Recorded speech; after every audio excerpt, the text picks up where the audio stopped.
Welcome to the Tism Talk, sorry, or let's keep it. Welcome to the Tism. Welcome to the Tism Tangent side of my channel. This is where I kind of ramble on about a bunch of different things. In this one, I'm going to be talking about when should you upgrade your irons or clubs in general.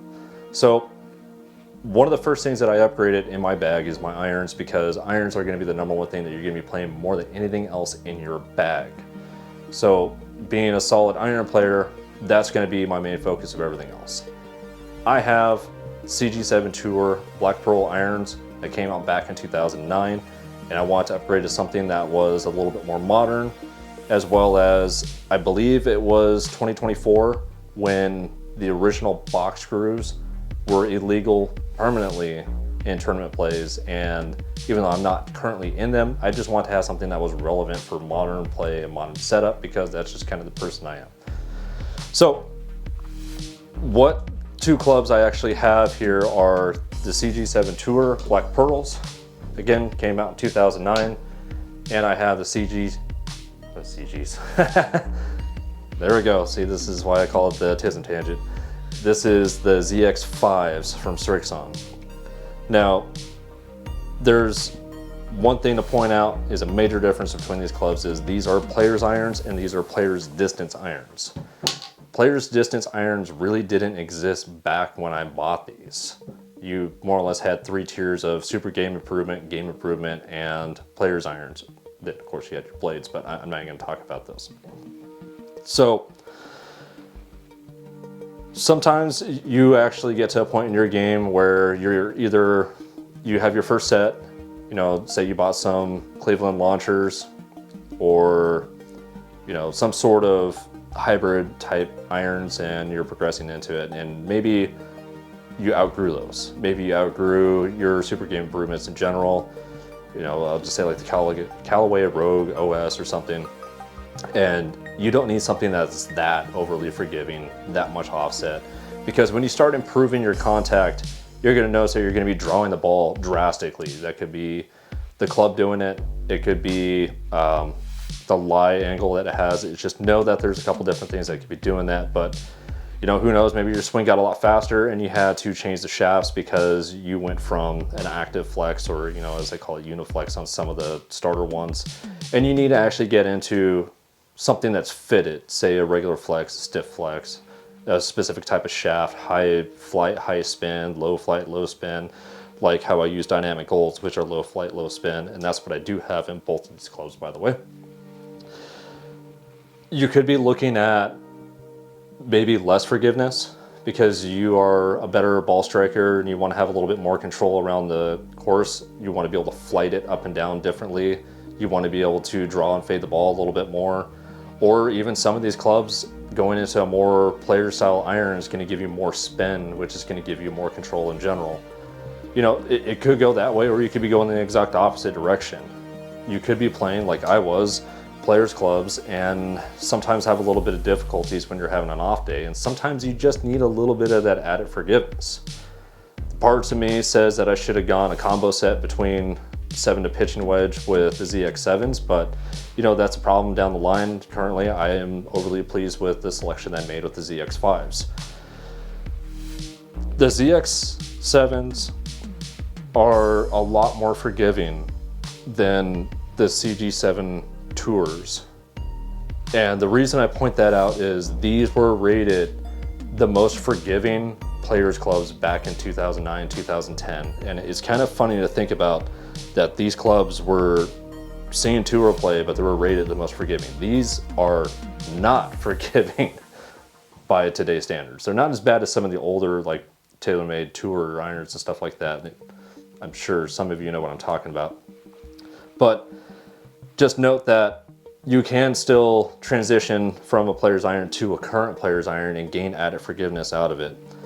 You could be upgrading your irons based on distances alone. Understand that these are playing off of traditional lofts and traditional distances, where these ones are more modern lofts.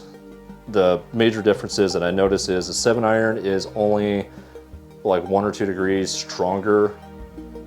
The pitching wedge is about 2 degrees stronger, and the 4 iron I want to say was like 1 degree stronger. It's not a drastic difference that I noticed, but the overall thickness of the sole of these clubs are where I noticed I got the forgiveness out of it. So sometimes just going to a player's distance might be the niche that it actually is for you to be able to get what you're trying to achieve. Again, sometimes you might have to take a step back and gain some added forgiveness. Some of the other reasons that you might actually want to be upgrading clubs is you just want the distance in general. You might actually have to go up to, say the ZX4s or something to give you just overall control of distance, power through, get higher flight and so on and so forth. You could always just drop back to the same idea of there are different options. Again, player's distance that gives you the control of your flight and spin, but still has that versatility that you want out of a player's. Or you know what?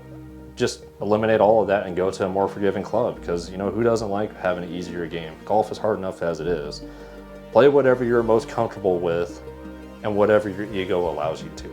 It took me a little bit to go and actually say I needed a little bit more forgiving club myself. I admit that. Now, I'm going to wrap this up by stating one final thing.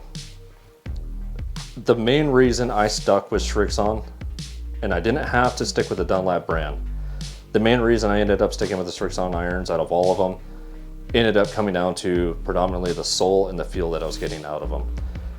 The feel was very similar to what I was familiar with, even though they're slightly lighter, and I am going from a cast to a forge, so it is a lot softer feel to it, but the weighting and everything was pretty close.